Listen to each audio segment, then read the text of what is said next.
Hello, my dear children. Welcome back to English class.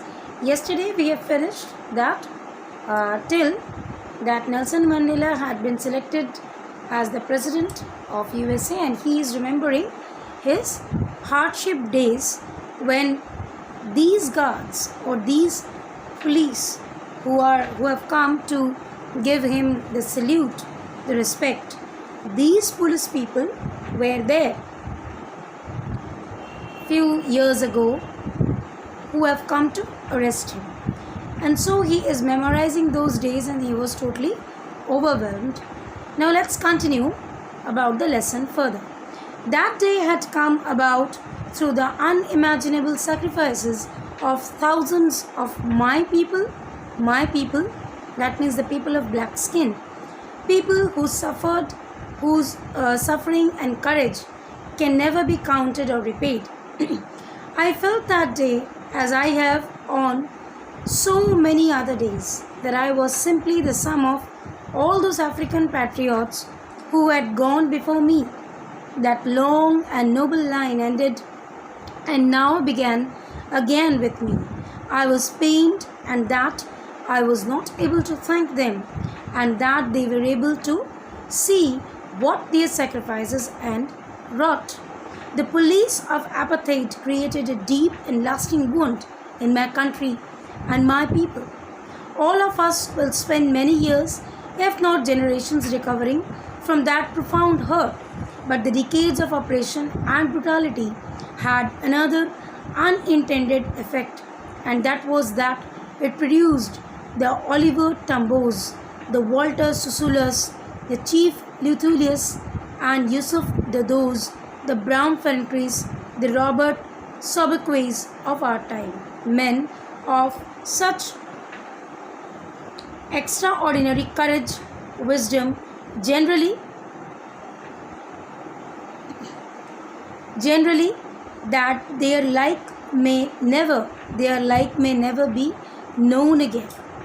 Now, these people whose name narrator has mentioned have sacrificed their life, and those people whose name he have mentioned at the last part, which the part I have gone through, they got birth like him. Their efforts, their sacrifices, the hardships they had gone through, the misbehavior which they tolerated from these white-skinned people will never be counted again. Rather, in other words, those hardships can only be counted today when I have become the authority of the white-skinned government.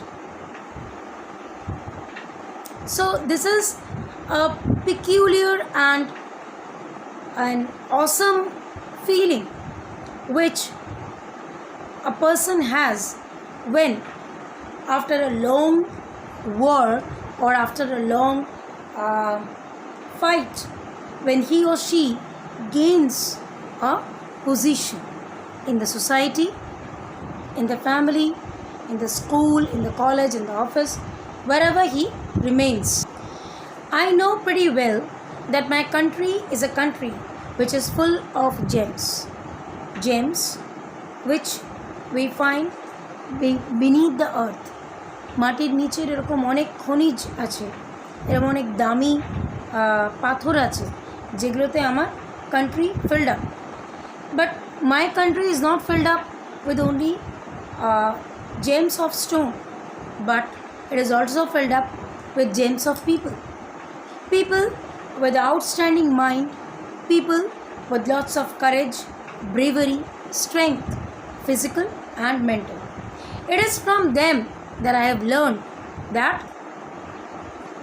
even if you are not strengthy from your mind, even if you are not strengthy from your heart, but you should learn it by visualizing the pain, the sorrows, the hardships of the people residing with you. If you follow their pain, if you follow their hardships, if you follow their struggle, then you will get the strength by yourself. Strength and courage is not about winning something. Rather, it is the fear which you have to deprive or remove from your mind and heart. The more you will get hold of the fear on you or inside you, the more courage you are going to gain. It's a connection between fear and courage, fear and strength. This connection of fear and strength gives you lots and lots of mental strength, mental support, fighting ability. It's not something which you have to cultivate, but it's something which you will gain. By giving something, you are getting something. By leaving fear, you are getting courage. By winning over your fear, you are winning courage. You are winning strength. You are winning mental support, which is highly required for win off wrong, win on something which is not good for the society, and win on torture. We should always keep in mind that we are not born by our own likings. It's not that the man who decides what complexion I'm going to have. It's something which you get hereditary. And it is not that we are being taught from the junior age, from the when the baby gets birth, then you are taught that hate those who are having black skin. No. Skin or complexion matters nothing. What matters is your mind. What matters is your heart. What matters is your feeling. What matters is the texture which you are possessing in yourself, which you are presenting when you are talking or interacting with another person. It's not that a person hates another person by its complexion or color. It's that a person hates another person by his behavior, by his presentation, by his approach. Take an example. If we are walking, when we have a walk or when we go to somewhere, we often see children sitting beside, wearing nothing, naked, because they don't have. What do we feel? Oh God, what a pain they are having in their life. Do we feel? They are stinting. Yes, some people are there who feel. But put yourself in their place and then you see how you would feel if somebody gives the expression as if you're stinting. Obviously, we will not feel good. Because all people in this world wants respect, wants love, wants cooperation, wants sympathy, wants care, wants good behavior. It's nothing which is very precious to be given. It's very casual, it's very general thing which we should give to others. We are born, we are humans. We have sense, we have mind, we have intellect. What for these things have been given to us? So that we can apply and present ourselves in front of those who claim to be humans. To be human is from your mind and from your heart, not from your figure or body only. This is what Nelson Mandela wants to give message to all the people who hated him. Right? In life, every man has twin obligations. Twins, two. To his parents, to his family, to his wife and children. And he has an obligation to his people, his community, his country. Actually, we are living in two societies. One society which is confined within me, my wife, my husband, my daughter, my mother, my father, my relatives, confined within me and myself. And another family, it's having huge number of family members. They are having distinct classes, distinct choice, distinct nature, distinct habits. And that family is much more important than me and myself. Because I know what I am, my family knows what I am, my family knows what we are rather. But this big family that need time to get yourself introduced to them and get them introduced to you. So you are much more responsible to this big family because they are having only you in front who can solve out their problems. But in your family, you are there, your better half is there, your mother and father are there, your relatives are there. They are all adjusting within themselves. But this big family, they are adjusting, but they need the guidance. They need the guidance of you.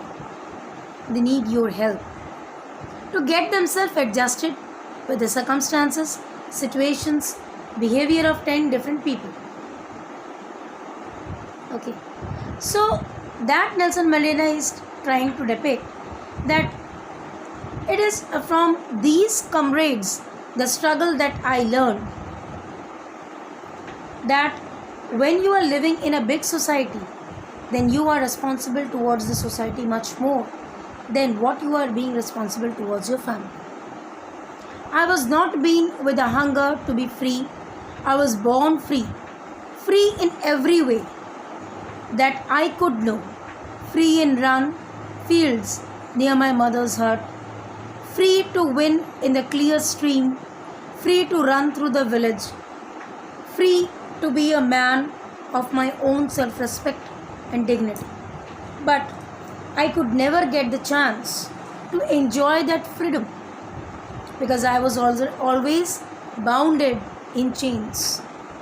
Chains of slavery, chains of struggle, chains of pain, chains of torture. But now the golden days have come. I am a part of this society and I know how to deal with the people of this society. Now I know how can I handle them and how these people can be a part of mine and how I can be the part of them. It was this desire of the freedom of my people to live their life with dignity and self-respect that animated my life, that transformed a frightened young man into a bold one, that drove a law-abiding attorney to become a criminal, that turned a family-loving husband into a man without a home, that forced a life-loving man to live like a monk. I am no more virtuous or self-sacrificing. I am no more virtuous or self-sacrificing than the next man, but I found that I could not even enjoy the poor and limited freedom I was allowed when I knew my people were not free. Freedom is indivisible. The chains on any one of my people were the chains on all of them. The chains on all of my people were the chains on me. I knew that the oppressor must be liberated just as surely as the oppressed. If I am taking away someone else's freedom, just as surely as I am not free with my freedom is taken from me. Very well said. If you are torturing someone, it is obvious you will be tortured by someone because history repeats itself. That is why we say what we sow, so we reap. Behavior is also like that. If you slap someone without any reason, then be well prepared. That slap will come back to you. Maybe not right now, but before you leave the world, that slap will come to you. So that's why Nelson Mandela is telling, if I'll not give freedom, then be sure your freedom will be taken away. Learn to get people live a free and dignified life. Then only you can get a free and dignified life as well. So this is what the lesson is. The journey of Nelson Mandela from a tortured person to a president. I believe you all that you must have understood. I've tried my level best to explain. And even if then also you have any doubt, let me know. I'll definitely explain once again. Okay? Stay healthy, stay fit, and please go through the lesson properly. Get yourself well prepared with it. Thank you.